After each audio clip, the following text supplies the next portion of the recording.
அப்பா ஏதோ வேலையாக வெளியூர் சென்றபோது தந்தைக்கு வேண்டி கரும்பு ஜூஸ் கடையை பார்த்து கொள்ளுகின்ற 9ஆம் கிளாஸ் சிறுவர் பாலக்காடு திருச்சூர் வழியில் கண்ட காட்சி இது. ஆலத்தூருக்கு அருகில் வழியோரத்தில் ஒரு சிறுவன் ஜூஸ் விற்றுக்கொண்டிருப்பதை பார்த்து நாங்கள் வண்டியை நிறுத்தினோம்.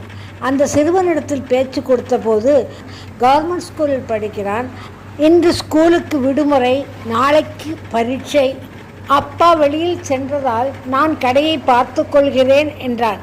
பள்ளிக்கூடத்தில் படித்துக்கொண்டே அந்த பையன் ஜூஸ் கடையும் பார்த்து கொள்கிறான். நான் வீடியோ எடுக்கிறேன் என்ற தெரிந்தவுடன் அவனுக்கு ஒரே வெட்கம். முகத்தை மறைத்து மறைத்து வேலை செய்தான். கடைசியில் ஒரு வழியாக அவனை சமாதானப்படுத்தி ஒரு போட்டோவும் எடுத்து விட்டோம்.